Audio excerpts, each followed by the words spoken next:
আউযু বিল্লাহি মিনাশ শাইতানির রাজীম। বিসমিল্লাহির রহমানির রহিম। আল্লাহুল্লাযী জাআলা লাকুমুল আনআমা লিতারকাবু মিনহা ওয়া মিনহা তাকুলুন। আল্লাহর কুদরতের বিবরণ। আল্লাহকে জাআলা লাকুমুল আনআমা, যিনি সৃষ্টি করেছেন তোমাদের জন্য গবাদি পশু। কেন?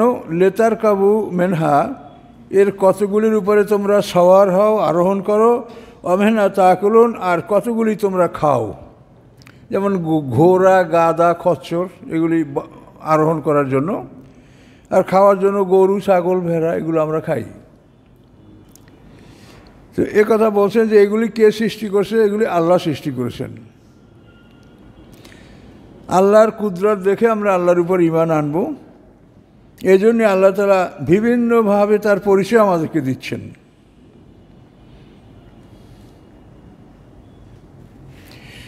ঘোড়া, গাধা, খচ্চর, এটা কোরআন পাকে আয়াত দ্বারাই স্পেশালভাবে বলা আছে। ওয়াল খাইলা ওয়াল বিগালা ওয়াল হামিরা। খাইল মানে ঘোড়া, বেগাল হলো খচ্চর, মানে ঘোড়া এবং গাধার মিলনে যে একটা মধ্যম শ্রেণীর দশটা জানোয়ার, এটাকে বলে খচ্চর। তো ঘোড়া, গাধা, খচ্চর, ওয়াল খাইলা ওয়াল বিগালা ওয়াল হামিরা, এই তিনটা সম্পর্কে আল্লাহ বলছেন লিতারকাবু জিনা, এটার উপরে তোমরা সওয়ার হবে এবং তোমাদের জন্য সৌন্দর্য। এই তিনটা পশু খাওয়া যাবে না। এটা খায়বারের যুদ্ধের সময় মানে আদেশটা চূড়ান্ত হয়েছে। সাহাবীরা বলেন যে আমরা ঘোড়ার গোশত পাক করতেছিলাম, ডেগে আমাদের ছিল। ইতিমধ্যে একজন ঘোষক ঘোষণা করলো যে আল্লাহ তাআলা ঘোড়া, গাধা, খচ্চর হারাম করেছেন। তখন আমাদের পাক করা গোশত আমরা ঢেলে দিলাম। তো আল্লাহ তাআলা তিনি সব কিছু জানেন, ভূত ভবিষ্যৎ, আমাদের জন্য কি ভালো হবে সেটা তিনিই জানেন। তো এই পশুগুলি আমাদেরকে ভারবাহী পশু, আর এছাড়া অন্যগুলি আমরা খাবো। হাল চাষ, খাওয়া দাওয়া ইত্যাদি বিভিন্ন পশু দ্বারা বিভিন্ন সেবা আমরা নিচ্ছি। পশুর লোম, চামড়া, হাড্ডি সবই আমরা ব্যবহার করছি। প্রত্যেকটা জিনিসই আমাদের কাজে আসে। আমরা দুধ খাচ্ছি। ওয়ালাকুম ফিহা মানাফিউ, তোমাদের জন্য রয়েছে ওই পশুগুলির মধ্যে অনেক উপকার, নানাবিধ উপকার। তার মধ্যে প্রধান হচ্ছে যে আমরা দুধ খাচ্ছি, বিশুদ্ধ দুধ। কোরআন পাক আল্লাহ বলছেন মিন বাইনে ফারসিন ওয়া দামেন লাবানান খালিসান সায়গাল লিশারিবিন। রক্ত এবং গোবর এর মাঝখান থেকে তোমাদের জন্য আমি বিশুদ্ধ দুধ আমি তোমাদের জন্য বাইর করছি। আপনি পশুর পেট কাটলে কী পাবেন? গোবর পাবেন, রক্ত পাবেন। এটাই আল্লাহ কোরআনে বলছে। মিন বাইনে ফারসেন, ফারাস হলো গোবর, ও দামেন, দাম মানে রক্ত। মিন বাইনে ফারসেন ওয়া দাবানেন লাবানান খালিসান সায়গাল লিশারিবিন, পানকারীদের জন্য সুপেয়, খুব সহজেই আমরা পান করি, এবং পৃথিবীর সবচাইতে ভালো খাদ্য হলো দুধ। এই দুধের সমকক্ষ পৃথিবীতে আর কোনো খাদ্য নাই। এটা আল্লাহ তাআলা পশুর পেট থেকে আমাদেরকে বের করে খাওয়াচ্ছেন। অলে তাব লুগু আলাইহা হাজাতান, এবং এই পশুগুলির মাধ্যমে তোমাদের যে প্রয়োজন এটা তোমরা মিটাচ্ছ। তুমি কোন শহরে যাবা? এখনও পৃথিবীতে এমন এমন জায়গা আছে যেখানে গাড়ি, ঘোড়া, ট্রাক যেতেও পারে না, চলতেও পারে না। সেখানে এই ঘোড়া, গাধা, হাতি, এই সমস্ত মহিষ, এগুলির গাড়ি দ্বারা সেখান থেকে মাল সরবরাহ হয়, কাঠ সংগ্রহ করা হয়। এই আধুনিক বিশ্বেও এখনও এমন এমন বহু জায়গা আছে। তা আল্লাহ বলেন তোমাদের প্রয়োজন এই পশুগুলির মাধ্যমে তোমরা মিটাচ্ছ। সুদূরিকুম, যে প্রয়োজনগুলি তোমাদের অন্তরে অনুভব করো। ও আলাইহা ওয়ালাল ফুলকে তুহমালুন, এবং এই পশুগুলির উপরে এবং নৌকাগুলির উপরে তোমাদেরকে বহন করা হয়। তোমরা নৌকায় চড়ো, জাহাজে চড়ো, আর এই পশুগুলির উপরে তোমরা আরোহণ করছো। এগুলি সবই আল্লাহর কুদরত, এবং এই পশুগুলি আমাদের জন্য আল্লাহ তাআলা অনুগত করে দিয়েছেন। ওয়ুরিকুম আয়াতিহি, আল্লাহ দেখান তার নিদর্শনগুলি তোমাদেরকে। ফাআইয়া আয়াতিল্লাহি তুনকিরুন, তোমরা আল্লাহর কোন নিদর্শনগুলি অস্বীকার করবে? চন্দ্র, সূর্য, গ্রহ, নক্ষত্র, আকাশ, পৃথিবী, নদী, সমুদ্র, জঙ্গল, মরুভূমি, তোমরা যেটাই দেখো সেটা আল্লাহর নিদর্শন। কাজে কোনটাকে তোমরা অস্বীকার করতে পারবে? পৃথিবীতে কীভাবে পাহাড়ের স্থাপন করা হয়েছে, এই পাহাড় যদি পৃথিবীতে না থাকতো তাহলে পৃথিবীটা এত ভারী হতো না। এটা যেহেতু ঘন্টায় 43,200 মাইল বেগে চলে, কাজে এটা আমাদেরকে নিয়ে এত জার্কিং করতো যাতে আমরা সবাই বমি করিয়ে মরে যেতাম। বড় বড় জাহাজ যদি শূন্য হয়ে যায় তো ওই জাহাজে পানি লোড করে তারপর জাহাজ চালাতে হয়, তা নাহলে খালি জাহাজ চালালে ইঞ্জিনের ধাক্কায় ওর মধ্যে যারা মানুষ আছে তারা সব বমি করবে, মরবে। কাজে ওজন না হইলে এটা হয় না। রেলের গাড়ি, রেলের চাকাগুলি এত ওজন লোহা কেন? যে এটা যদি ওজন না থাকে তো গাড়িটা লাইনে থাকবে না, এটা পড়ে যাবে লাইন থেকে। একটা রেলের খালি ইঞ্জিন 20 কিলোর বেশি গতি নিতে পারে না। আর যখন ওর সাথে 10টা-12টা বগি বেঁধে দেন তখন ও 150-200-250 কিলোমিটার বেগে চলতে পারে। কিন্তু যখন তার সাথে কিছু থাকে না তখন সে স্পিড দিতে পারে না, তাহলে ইঞ্জিনটা ছটকে পড়ে যাবে লাইন থেকে। এই আল্লাহ তাআলার এই যে সৃষ্টির একটা রহস্য, যে এই পৃথিবীকে পাহাড় দ্বারা পৃথিবীকে আল্লাহ তাআলা অত্যন্ত ওজন করেছেন, ভারী করেছেন, যার জন্য এই পৃথিবীটা যে চলে আমরা বুঝতেই পারছি না যে এই পৃথিবীটা চলে। এটা ঘন্টায় 43,200 মাইল বেগে চলে। আর এটা কোরআনেরই কথা, কোরআনে বলা আছে অকুল্লুন ফি ফালাকে ইয়াসবাহুন। কুল্লুন মানে সব, গ্রহ, নক্ষত্র, তারকা, সূর্য, চন্দ্র সব আকাশে তারা বাতাস বেয়ে সাঁতার কাটতেছে। সাবুন মানে সাঁতার কাটা, সবগুলি শূন্যের উপরে চলাচল করছে। এবং এইটি এমনভাবে আকাশে সেট করা, যেটা আমরা তো বিজ্ঞানী না, তবে আমাদের সাধারণ জ্ঞানে যেটা আমরা কোরআন থেকে পাই, এই আকাশের সমস্ত উন্মুক্ত জায়গা এগুলি প্রত্যেকটা গ্রহ নক্ষত্রকে ভাগ ভাগ করে দেওয়া। আমাদের এই পৃথিবীর সীমানা কোন পর্যন্ত, ওর পর থেকে চাঁদের সীমানা, তারপরে যে গ্রহ নক্ষত্র তার সীমানা, অর্থাৎ এগুলো হলো ম্যানসন অফ স্টার্স, যেটাকে বলা হয়েছে বুরুজ। অসমাই জাতিল বুরুজ ও জালাফি সামাই বুরুজা। এই বুরুজ শব্দের অর্থ হলো ম্যানসন অফ স্টার্স। ম্যানসন মানে বড় বাড়ি, তারকাদের বড় বড় বাসগৃহ। তাহলে এক একজনার ঘর এবং বাড়ি, আপনার ঘরটা হলো একটা সীমিত জায়গার, বাড়িটা তো অনেক বড়।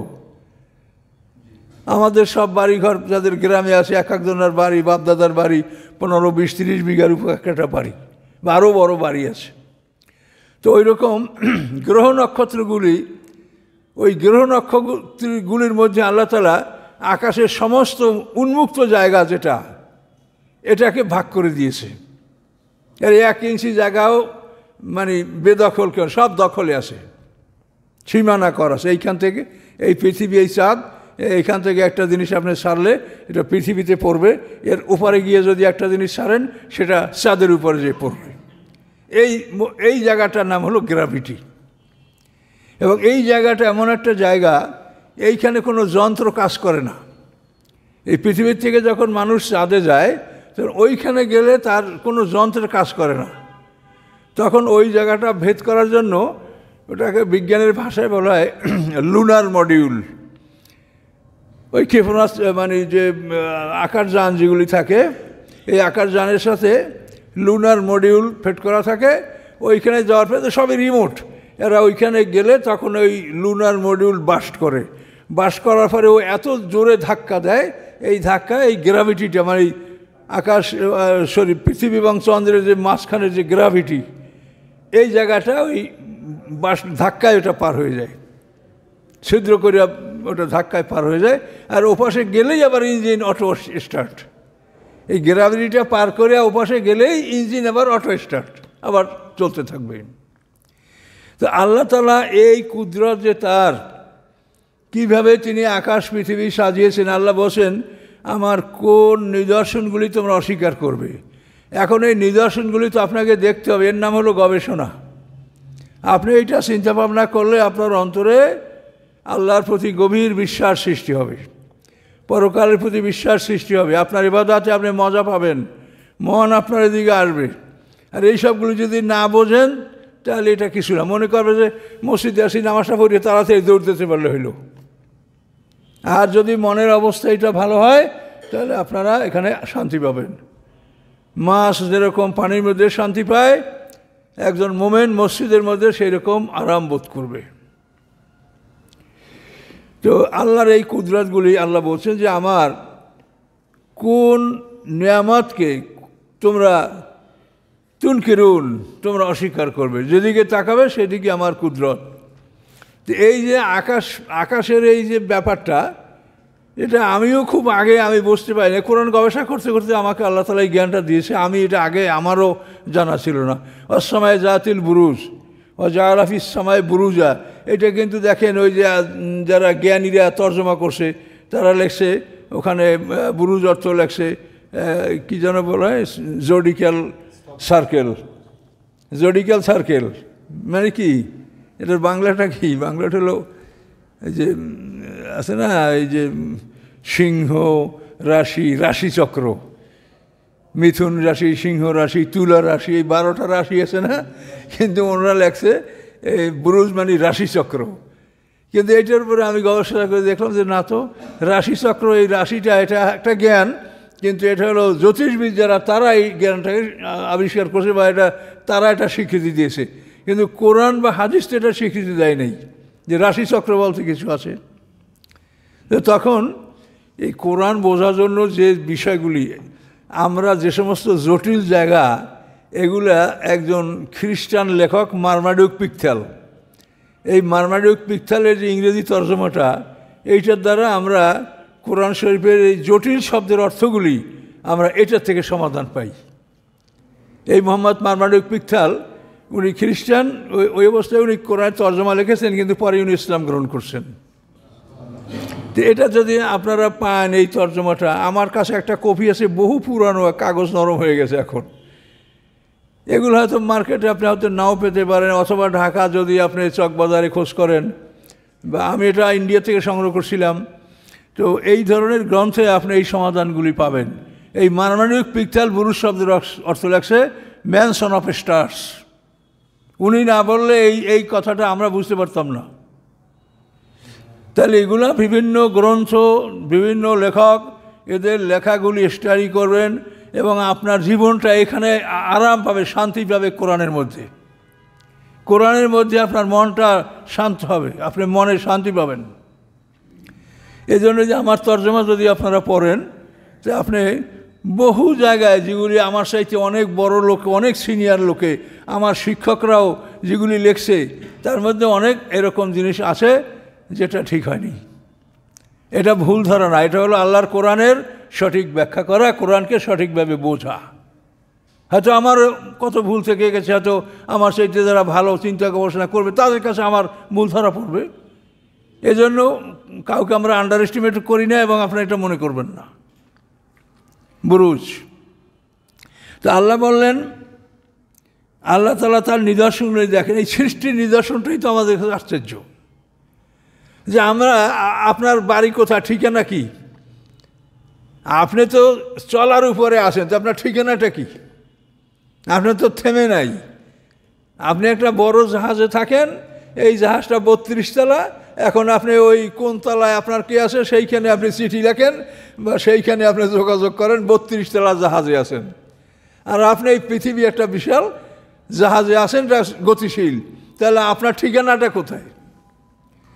মানুষ যদি এগুলা চিন্তা করে তখন তার ঈমানটা বাড়বে, কিন্তু মানুষের এই চিন্তাভাবনা এগুলি মানুষের মধ্যে থাকে না, যেহেতু মানুষ শয়তানে এমন একটা জগৎ আমাদের জন্য ওপেন করে রেখেছে, ওই দিকেই আমাদের সবার মন।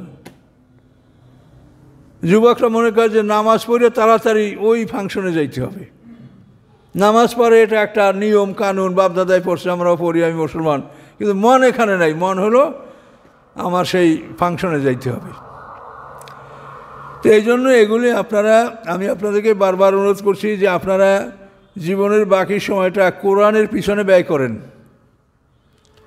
আপনি কাজকর্মে বরকত পাবেন। আপনার যে সংসারে কাজকর্ম, এগুলি আল্লাহ এমনভাবে বাড়াই দিতে পারে যে আপনি কাজ করতে করতে মনে হয় যে আমি আত্মহত্যা করি, কাজ শেষ হচ্ছে না। আর যদি আপনি আল্লাহর হুকুম মেনে চলেন, তা দেখবেন যে আপনার কাজের জন্য এটা খুবই ইজি করে দিয়েছে আল্লাহ তাআলা, কোনোভাবে আপনার সমস্যা হয় না। আল্লাহ রসুলের 11 বিবাহ, 9 স্ত্রী তার ছিল সবসময়। এই এত বড় একটা সংসার নিয়ে তার জীবনে কোনো কাজে সমস্যা হয়েছে? এগুলো কী করে হয়? আমরা তো সমাজে অধিকাংশ মানুষই একজন স্ত্রী সামাল দিয়েই সংসার করতে পারে না, 2, 3, 4 হইলে তো মহাবিপদ। কিন্তু এগুলি আল্লাহর হুকুম মতো চললে তাদের জন্য এগুলি সব আল্লাহ সহজ করে দেন। সবার মনের মালিক আল্লাহ। মহিলারা পৃথিবীতে কোনোভাবেই রাজি না যে তার স্বামী আর একটা বিয়ে করুক, কিন্তু তাদের কথা ভেবে দেখা উচিত যে জান্নাতে যে পুরুষরা যাবে তারা বহু স্ত্রী তাদের আল্লাহ দান করবেন। তো তাহলে এখন পৃথিবীতে এই যে স্বামীর বা সতীনের সাথে শত্রুতা করা, এটা করার কি অর্থ আছে? তবে আল্লাহ তাআলা জান্নাতবাসীদের জন্য একটা ঘোষণা দিয়েছেন যে জান্নাতবাসীদের অন্তরে বিদ্বেষ থাকবে না। ও নাজানা মাফি কুলুবিম গিল্লিম মিন ইখওয়ানান আলা সুরুরিম মুতাকাবিলিন। আল্লাহ বলেন জান্নাতবাসীদের অন্তরে কোনো বিদ্বেষ, হিংসা থাকবে না। এটা একটা আল্লাহর বিশেষ ঘোষণা কোরআনে আমরা পেয়েছি। তো এই জন্যই আপনাদেরকে বারবার অনুরোধ করছি, পৃথিবীর অবস্থা যা তা তো দেখছেন, দিন দিন খারাপ হচ্ছে, খারাপ আরও হবে, কোনো ভালো সামনে হবে এটা আপনি বুঝতে পারবেন না। কাজে আপনাকে শক্ত করে ধারণ করতে হবে এই কোরআনকে। দিন দিন ঈমান কমতে থাকবে। সাহাবায়ে কেরামরা বলেছেন যে আল্লাহ রসুলকে দাফন করেছি, আমরা এখনও হাত ধুই নাই, এর মধ্যেই আমরা দেখছি যে আমাদের আগের চাইতে ঈমানের অবস্থাটা খারাপ। যে আল্লাহ রসুল আমাদের মাঝে থাকায় আমাদের ঈমান যতটা ভালো ছিল, মজবুত ছিল, একটা মনে প্রশান্তি ছিল, কিন্তু আমরা আল্লাহ রসুলকে দাফন করেছি কিন্তু এখনও হাতের মাটি পরিষ্কার করি নাই। এই সময় আমরা এটা অনুভব করছি। তাহলে ঈমান কিন্তু আস্তে আস্তে কমে, কিন্তু কমলেও ওটা বিলুপ্ত হবে না। সামনে ঈমানের আবার একটা জাগরণও হবে।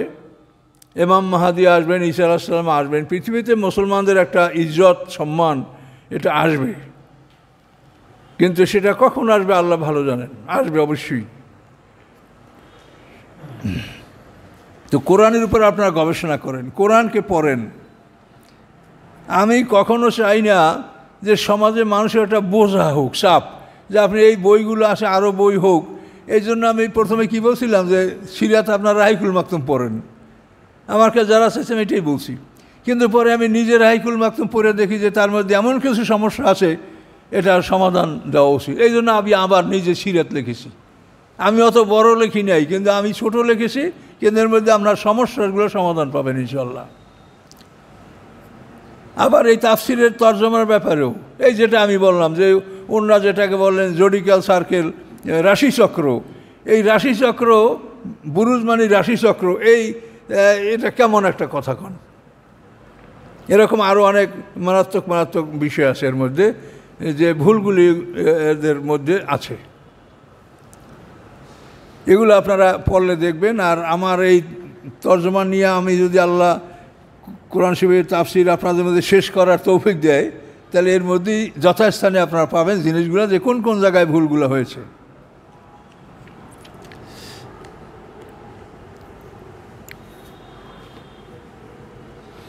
আচ্ছা,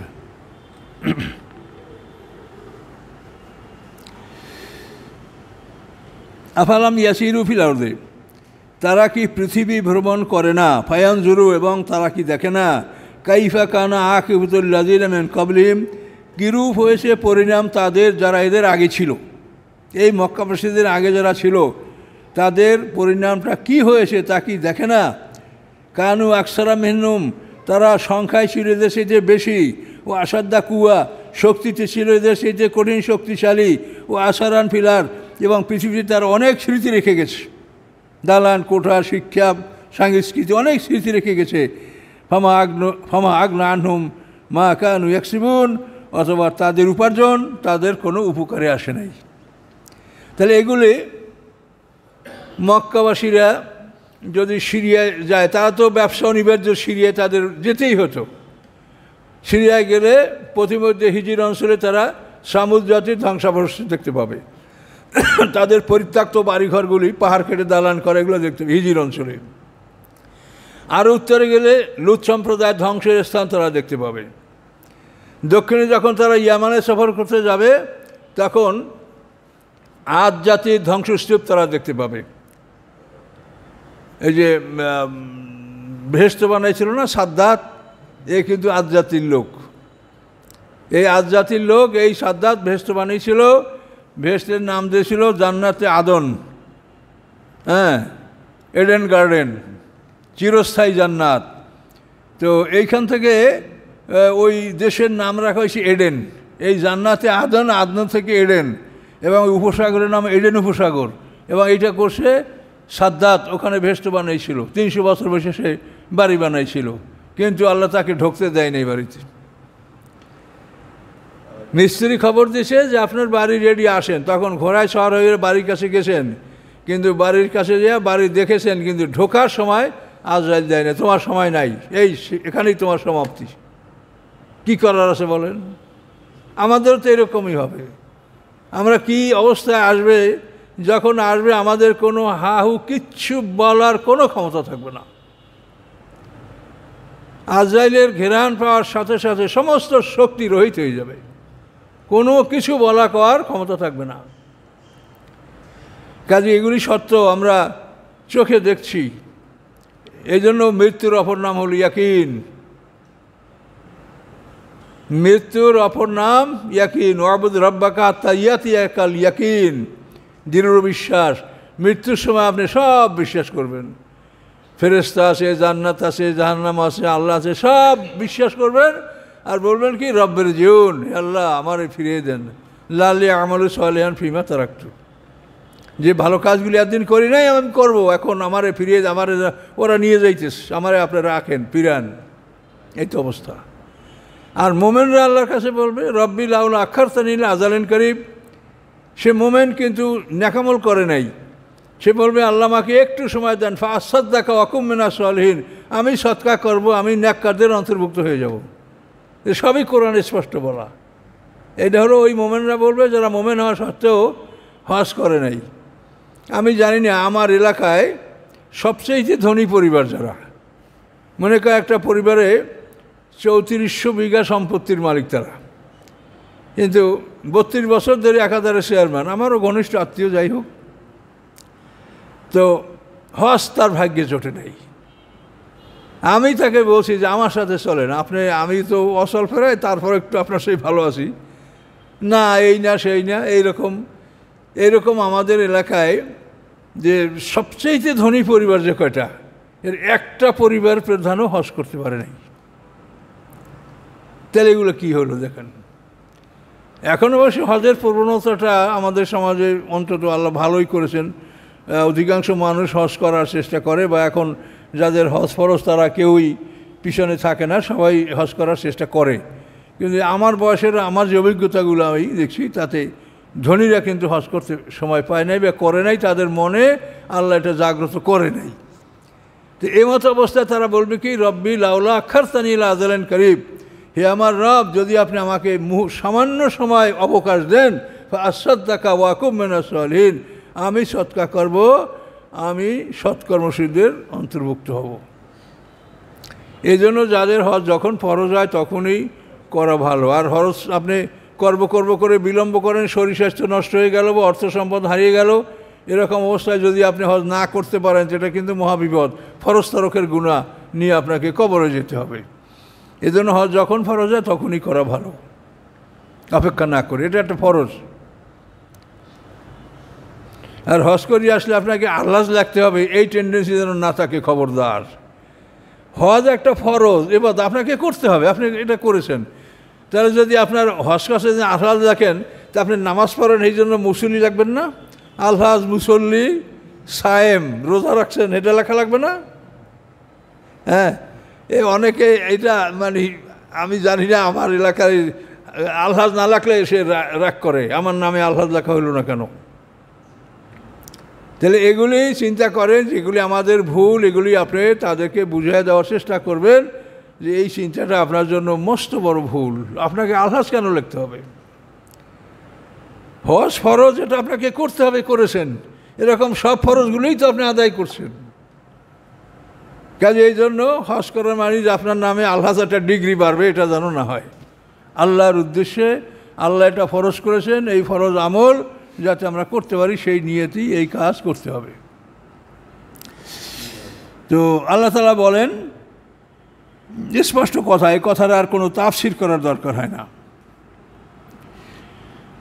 ফালাম্মা জাআতুহুম রুসুলুহুম, অথবা যখন আসলো তাদের কাছে তাদের রাসূলগণ, এই শক্তিশালী জাতির কথা বলছে, বিল বাইয়িনাতি, উজ্জ্বল প্রমাণসহ, ফারিহু বিমা ইনদাহুম মিনাল ইলম, তারা আনন্দিত হলো, খুশি হলো উহার উপরে, ইনদাহুম মিনাল ইলম, তাদের কাছে যা জ্ঞান আছে এই জ্ঞানের উপরে তারা সন্তুষ্ট হলো। পয়গম্বরের জ্ঞান তারা গ্রহণ করলো না বা গ্রহণ করার প্রয়োজনীয়তা বোধ করলো না, তাদের যে জ্ঞান আছে এটাই যথেষ্ট। ওয়াহা কাবিম মা কানু বিয়াস্তাহজিউন, এবং ওই সমস্ত বস্তুই তাদেরকে পরিবেষ্টিত করেছিল যে বিষয়গুলি নিয়ে তারা উপহাস করতো, ঠাট্টা করতো। হ্যাঁ, মরা ফেরা জাক্কুম, আগুনের মধ্যে আবার গাছ হবে, তাহলে শাস্তি কোথায়, আমাদের কাছে নিয়ে আসো, আমাদের বাপদাদারকে জীবিত করে দেখাও। এইভাবে তারা যে হাসি তামাশাগুলো করতো, আল্লাহ এটাই বলছেন যে যে বিষয়গুলি নিয়ে তারা উপহাস করতো সেই বিষয়গুলি তাদেরকে দেখানো হবে আর বলা হবে এই বিষয়গুলি তোমরা অস্বীকার করতেছিলে, এখন দেখো। সেউজ গাছ, সেজি গাছ, ফণিমনো শাক, ক্যাকটাস, লাকফিনি, এই গাছ হবে জাহান্নামীদের প্রধান খাদ্য। ইন্না সাজাতা জাক্কুম তআমুল আসিম, এই জাক্কুম গাছ এটা জাহান্নামীদের প্রধান খাদ্য। এখন আবু জাহল বলে, আরে খেজুর বুঝানো পানির নাম হলো জাক্কুম, এই খাও, এই জাক্কুম। মুহাম্মদ সাল্লাল্লাহু আলাইহি ওয়াসাল্লাম কী বলছে? আগুনের মধ্যে গাছ হইতে পারে? কথা বলতে পারছেন? আগুনের মধ্যে গাছ হইতে পারে, পানির মধ্যে গাছ হইতে পারে, কি না হইতে পারে বলেন? পানির মধ্যে ফুল বাগান আছে। আগুন দ্বারা আল্লাহ একটা জাতি সৃষ্টি করেছেন, আগুনের পোশাক কাইটে আল্লাহ জাহান্নামীদের পোশাক বানাবেন, এগুলিতে সব কোরআনে বলা আছে। ফালাম্মা রাও বাসানা ক্বালু আমান্না বিল্লাহ, অথবা যখন আমার শাস্তি তারা দেখতে পেল তখন বলল কি, আমান্না বিল্লাহ, আমরা আল্লাহর উপরে ঈমান আনছি, ওয়াহদাহু, এক আল্লাহর উপরে, ওয়া কাফারনা বিমা কুন্না বিহি মুশরিকিন, এবং আমরা প্রত্যাখ্যান করছি, অস্বীকার করছি যেগুলি আমরা আল্লাহর সাথে শিরক করতেছিলাম, এগুলি সব আমরা ত্যাগ করলাম, আমরা ঈমান আনলাম। তাহলে এখন শাস্তির নিদর্শন দেখা, বা আসনা মানে আমার শাস্তি, আল্লাহর শাস্তির নিদর্শন দেখা ঈমান আনলে সেই ঈমান কি কবুল হবে? কি বলে আল্লাহ সামনে দেখেন, ফালাম ইয়াকু ইয়ানফাউহুম ঈমানুহুম, তাদের ঈমান তাদের কোনো উপকার করলো না। কেন? লাম্মা রাও বাসানা, যখন তারা দেখলো আমার শাস্তি, এই শাস্তি দেখে যখন ঈমান আনলো, এই ঈমান তাদের কোনো উপকারে আসলো না। ফেরাউন যখন দেখে যে আমি ডুবে মারা যাচ্ছি, তখন সে আল্লাহর প্রতি ঈমান আনছিল। এই জন্য আল্লাহ বলেন, আমার শাস্তি দেখে যারা ঈমান আনলো তাদের ঈমান কোনো উপকারে আসলো না। সুন্নাত আল্লাহ, এটা আল্লাহর সুন্নাত। সুন্নাত সব আল্লাহর। আমরা মনে করি সুন্নাত রাসূলের, খবরদার। সুন্নাত কার? আল্লাহর। সুন্নাত মানে একটা কাজের পদ্ধতি, নিয়ম কানুন, একটা কাজ কিভাবে করতে হবে এই নিয়ম কানুনকে সুন্নাত বলা হয়। তো সুন্নাত আল্লাহ, আল্লাহ মানে এটা আল্লাহর নিয়ম। আল্লাতি কদ খালাত ফি ইবাদিহি, যে সুন্নাত অতীত হয়েছে, চালুর ছিল ফি ইবাদিহি, তার বান্দাদের মধ্যে, ইতিপূর্বেও এই সুন্নাত আল্লাহর বান্দাদের মধ্যে চালু ছিল। ওয়া খাসিরা হুনালিকাল কাফিরুন, এবং সেখানে কাফেররাই ক্ষতিগ্রস্ত হয়েছে। সুন্নাত শব্দটা কোরআন শরীফে সম্ভবত 13 বার আসছে। সুন্নাত হচ্ছে আল্লাহর নিয়ম। আল্লাহর রসুল নিজের পক্ষ থেকে কিছুই বলেন নাই, কিছুই করেন নাই। তাকে আল্লাহ তাআলা যা বলেছেন, যেটা যে পর্যায়ে বলেছেন, হ্যাঁ, সেটা সেই পর্যায়ে আল্লাহ রসুল আমাদেরকে বলেছেন। তাহলে বিপদ দেখে ঈমান আনলে ঈমান যে আল্লাহ কবুল করবে না, এর দৃষ্টান্ত আমরা জানি। বিশেষ করে ফেরাউনের ঘটনাটা আল্লাহ স্পষ্টভাবে বলেছেন যে ও যখন লোহিত সাগরে ডুবে তখন কি বলছিল, আমানতু আন্নাহু লা ইলাহা ইল্লাল্লাযী আমানাত বিহি বানু ইসরাঈল ওয়া আনা মিনাল মুসলিমিন। তখন আল্লাহ বলেন কি, আলান, এ বেটা এখন, হ্যাঁ, অকুনতা মিনাল মুফসিদিন, এই তো একটু আগে তুই ছিলি পৃথিবীতে অশান্তি সৃষ্টিকারী মানুষ, তুই আমার পয়গম্বরকে ধরার জন্য ঘর থেকে বের হয়েছ।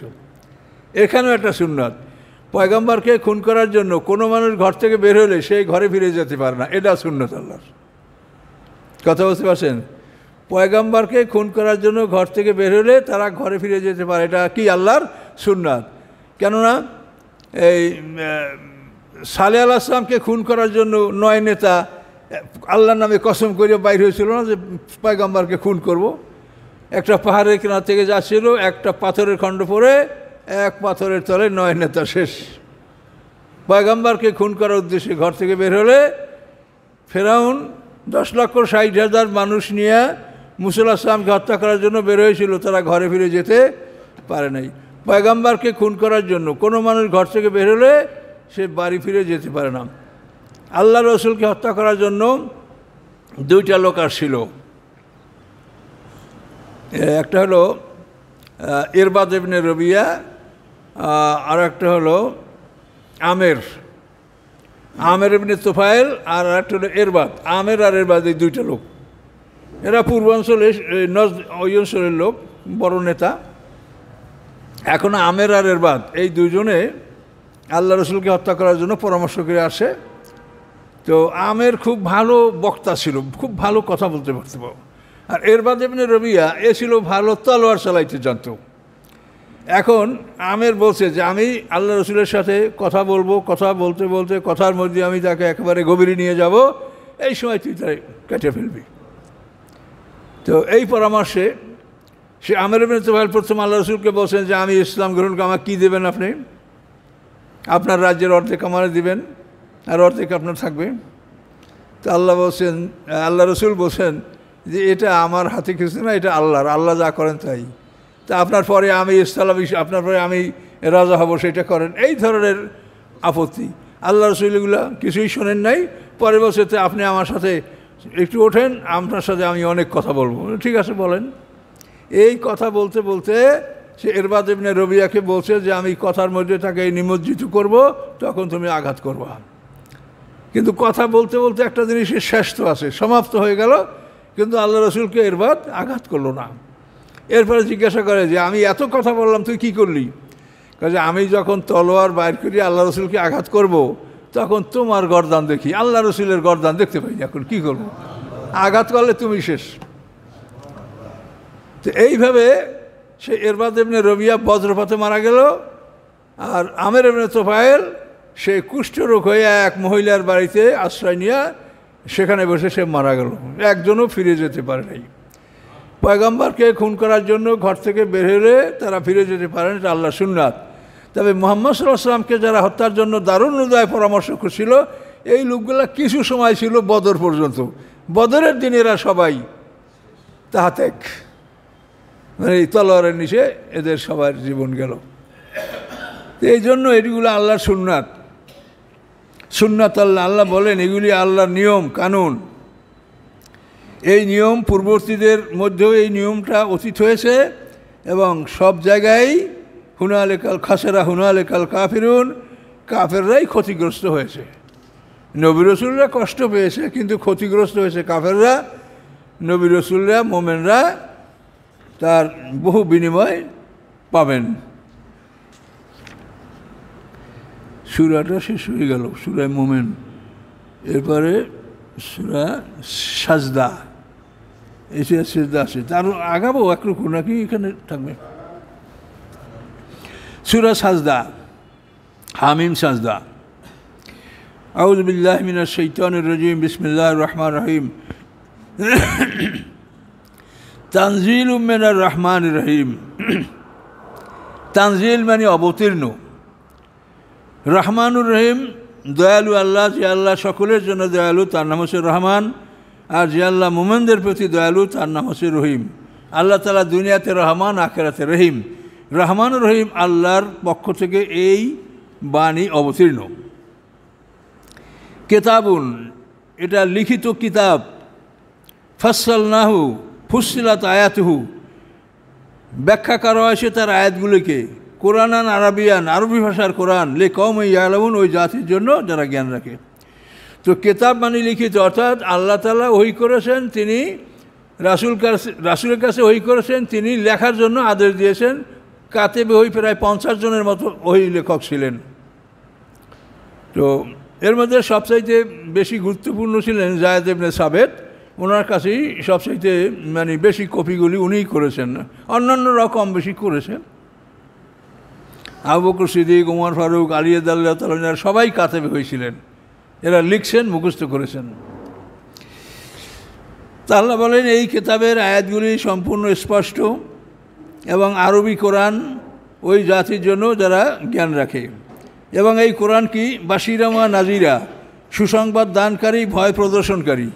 এই কোরআন আপনাকে জান্নাতের সুসংবাদ দিচ্ছে, হায়রের সুসংবাদ, দুধের নহর, মধুর নহর, শরাবের নহর, তাসনিম ঝর্ণা। মানে আপনি কি মনে করেন আমরা এই শহরে 80 টাকা দিয়ে 1 কেজি দুধ কিনলে বিশুদ্ধ দুধ আপনি পাচ্ছেন কিনা, এটা বিরাট সন্দেহের ব্যাপার কি? আর সেখানে আপনি পাবেন দুধের নহর, শরাবের নহর, মধুর নহর, এগুলো ডাইরেক্ট কোরআনে বলা। আসলে মুসাফা, পরিশুদ্ধ মানে মধু, এই মধুর নহর সেখানে আল্লাহ তাআলা নহর করে রেখেছেন।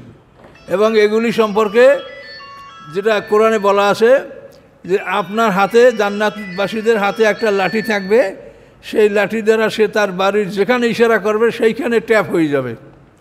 মধুর নহরের ট্যাপটা আপনি এখানে চাচ্ছেন, দুধের নহর, শরাবের নহর। এই শরাব কত মূল্যবান, লক্ষ টাকা এক বোতলের দাম আসে। আর এই দুনিয়ার শরাবগুলি দুর্গন্ধময়। আর জান্নাতের শরাবগুলি যেমন সুস্বাদু তেমন সুগন্ধ সহ, যেমন সুগন্ধিময় এবং এগুলো সুস্বাদু, এবং এগুলিতে মাথা ঘুরাবে না, পেট খারাপ করবে না, কোনো রকম সমস্যা দেখা দেবে না। লাফিয়া গাউলু আলহমান নাইউন জাফুন, পরিষ্কার করে বলা আছে। অনন্ত যৌবন, চিরকুমারী স্ত্রী, কি চান পৃথিবীতে আপনি চিন্তা করতে পারবেন না যে সুসংবাদটা কত সুসংবাদ, কত বড় সুসংবাদ। যৌবন ধরে রাখার জন্য পৃথিবীর ইতিহাসে মানুষ কত কি করেছে। আমি পেপারে একবার দেখেছি, ইউরোপের এক মানে রাজপরিবারের এক নারী, তাকে কে বলছে যে তুমি যদি প্রতিদিন মানুষের রক্ত দ্বারা গোসল করতে পারো তাহলে তোমার যৌবন নষ্ট হবে না, তুমি চিরকুমারী থাকবে। তখন এই নারী আর্মিদেরকে বলতো যে তোমরা একটা কুমারী মেয়ে আমার জন্য ধরে নিয়ে আসবা, এবং সেই মেয়েটাকে উল্টো বাইলে টাঙাই রেখে তার গলায় ছুরি দিয়ে জবা করে দিত, ওই রক্ত পড়তো আর ওই রক্তে মহিলা গোসল করত। তো এখন সেই মহিলারও পরবর্তীতে পরিণাম খুব খারাপ হয়েছে। তো এখন দেখেন এটা সম্ভবত হাঙ্গেরির এই মহিলা, আমার পেপারের নামটা অনেক আগে মনে আসতেছে, সম্ভবত হাঙ্গেরি। তো এইভাবে সে রক্ত দ্বারা গোসল করছে তার মানে যৌবনকে সে ধরে রাখার জন্য। কিন্তু সম্ভব ধরে রাখা? রক্ত দিয়ে গোসল করলে আপনার এটা থাকবে? কাজে আল্লাহ বলেন এই পৃথিবীতে সব জিনিসের নমুনা, তোমার যৌবন, এই যৌবনের পৃথিবীতে হলো নমুনা। তুমি এই পরিপূর্ণ যৌবন পাবে জান্নাতে। তুমি যত খাবার খাও, দুধ খাও, মধু খাও, মাছ খাও, গোশ খাও, এগুলো হলো নমুনা। এটার অরিজিনাল খাদ্য পাবে তুমি জান্নাতে। এই বিশ্বাস আপনাকে রাখতে হবে, যেটা এই পৃথিবীটা একটা নমুনা। এই যৌবন এর নির্ধারিত সময় পরে আপনার আমার মানুষের এটা থাকবে না। কুমারী, আমাদের মায়েরা কুমারী ছিল, শেষ পর্যন্ত কী অবস্থায় তাদের মৃত্যু হচ্ছে, সবারই এরকম হচ্ছে। কিন্তু আল্লাহ বলেন এই পৃথিবীতে এই সৌন্দর্য, এটা হলো একটা নমুনা, এইটা চিরস্থায়ীভাবে তোমরা লাভ করবে জান্নাতে। খাওয়া দাওয়া, সুখ শান্তি, যা কিছু প্রকৃত শান্তি হলো জান্নাতে, আর এখানে হলো শুধু একটু নমুনা। এই জন্য আল্লাহ বলেন বাশিরা ওয়া নাজিরা, এই কোরআন তোমাকে সুসংবাদ শোনাচ্ছে, ভয় দেখাচ্ছে, জাহান্নামের ভয়। আর আকসারহুম, আল্লাহ বলেন তাদের অধিকাংশই ফিরে থাকলো, ফাহুম লা ইয়াসমাউন, তারা এই কিতাবের কথা শুনল না। অকাল, এবং তারা বলে কুলুবুনা ফি আকিন্নাতিন মিম্মা তাদউনা ইলাইহি, তারা বলে আমাদের অন্তরগুলি আবৃত, ঢাকা, উহা হতে যেদিকে তোমরা ডাকছো ওই ডাক আমাদের অন্তরে ঢুকছে না। আমাদের অন্তরগুলি কভার করা, সিল করা, ঢাকা, কপাল পোড়া। অফিয়া আজেদে নকল, আর আমাদের কানে আছে বধিরতা। অমেম বাইনে না বাইনে কাহেজাব, আমাদের মধ্যে তোমাদের মধ্যে একটা অন্তরায়, একটা পর্দা রয়েছে। ফামাল ইন্নানা আমিলুন, হে পয়গম্বর তোমরা করো, আমরাও করতেছি, তোমাদের কথা আমরা শুনবো না। হতভাগা দুর্ভাগ্য মানুষরা এভাবেই পয়গম্বরের সাথে আচরণ করেছে। কুল, আল্লাহ বলেন যে আপনি বলেন, ইন্নামানা বাশারুম মিসলুকুম, নিশ্চয়ই আমি তোমাদের মতো মানুষ, কিন্তু ইউহা ইলাইয়া, আমার কাছে ওহী করা হয়, ওহী আসে। কি আসে হইতে? আন্নামা ইলাহুকুম ইলাহুন ওয়াহিদ, নিশ্চয়ই তোমাদের ইলাহ উপাস্য, এক উপাস্য, ইবাদতের যোগ্য একমাত্র আল্লাহ, আর কেউ ইবাদতের যোগ্য নয়। ফাস্তাকিমু ইলাইহি, তোমরা তার প্রতি স্থির থাকো, দৃঢ় থাকো, প্রতিষ্ঠিত থাকো। আস্তাগফিরুহু, তার কাছে ক্ষমা প্রার্থনা করো। ওয়াইলুল লিল মুশরিকিন, মুশরিকদের জন্য ধ্বংস। কাজী নবী বললেন যে আমিও তোমাদের মতো মানুষ, ব্যবধান হলো আমার কাছে ওহী আসে, তোমাদের কাছে আসে না। আল্লাযীনা লা ইউতুনা যাকাতা, এবং দুর্ভাগ্যবান মানুষ কারা, ধ্বংস কাদের জন্য? আল্লাযীনা লা ইউতুনা যাকাতা, যারা যাকাত পরিশোধ করে না। ওহুম বিল আখিরাতি হুম কাফিরুন, এবং তারা পরকালকে অস্বীকার করে, দ্বিতীয় জীবন, পুনরুত্থান, এটাকে তারা অস্বীকার করে এবং যাকাত দেয় না। যাকাতের ব্যাপারে সতর্ক হবেন। ধন সম্পদ কার কী আছে জেনে শুনে আলেমদের কাছে পরামর্শ করে বুঝে শুনে সঠিকভাবে যাকাত দিবেন।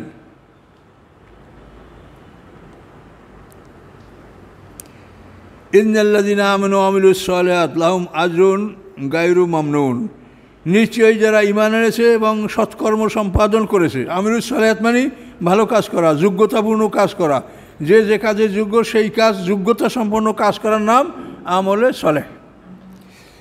যারা ঈমান এনেছে, যোগ্যতাপূর্ণ কাজ করেছে, ভালো কাজ করেছে, লাহুম আজরুন, তাদের জন্য রয়েছে পুরস্কার, এমন পুরস্কার গায়রা মামনুন, যা কখনো বন্ধ হবে না, অশেষ, চিরকাল এটা চলতেই থাকবে আল্লাহর পক্ষ থেকে, কখনো বন্ধ হবে না। একরকম হলো থাকে পর্যন্ত। তাহলে এই জান্নাতের সুসংবাদগুলি, এবং মনে রাখেন এই যে কোনো জিনিস পৃথিবীতে এখন ধরেন আমাদের মতো যারা বয়স্ক তারা অনেকেই গরুর গোশত ত্যাগ করছেন, গোশত খাইতে পারছি না আমরা, অথচ পৃথিবীতে সবচাইতে সুস্বাদু খাবার হলো গরুর গোশত ভুনা। কিন্তু আল্লাহ তাআলা জান্নাতে প্রথম খাবার দেবেন মাছের কলিজা ভুনা, তারপর দ্বিতীয়বার জান্নাতে লালিত পালিত জান্নাতের ষাঁড়, বড় গরু, এগুলি জবে করে জান্নাতের ষাঁড় ভুনা করে খাইতে দেবে জান্নাতে। সেখানে আর কোনো ডায়াবেটিসের চিন্তা নেই, আর প্রস্রাব পায়খানার ব্যাগ হবে না, এই সুন্দর জায়গা। কাজে এই জন্য পৃথিবীতে আমরা যে কোনো নেয়ামত দেখি, এটা হলো এখানে একটা স্পেসিমেন, একটা নমুনা মাত্র। এইটার প্রকৃত নেয়ামতটা আমরা জান্নাতে পাবো। কাজে এই জান্নাতে চিরস্থায়ী নেয়ামত আল্লাহ যেন আমাদের নসিব রাখে, বলেন আল্লাহুম্মা আমিন। এই বইগুলো, তাফসিরগুলো নিয়ে পড়বেন, পড়তে সুন্দর লাগবে।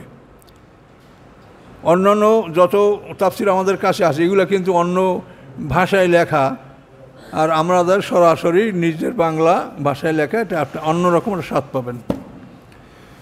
আস্তাগফিরুল্লাহাল্লাযী লা ইলাহা ইল্লা হুয়াল হাইয়ুল কাইয়্যুম ওয়া আতুবু ইলাইহি লা হাওলা ওয়া লা কুওয়াতা ইল্লা বিল্লাহিল আলিয়্যিল আযীম। আল্লাহুম্মা সাল্লি আলা মুহাম্মাদিন ওয়া আলা আলি মুহাম্মাদিন কামা সাল্লাইতা আলা ইব্রাহিম ওয়া আলা আলি ইব্রাহিম ইন্নাকা হামিদুম মাজিদ। আল্লাহুম্মা বারিক আলা মুহাম্মাদিন ওয়া আলা আলি মুহাম্মাদিন কামা বারাকতা আলা ইব্রাহিম ওয়া আলা আলি ইব্রাহিম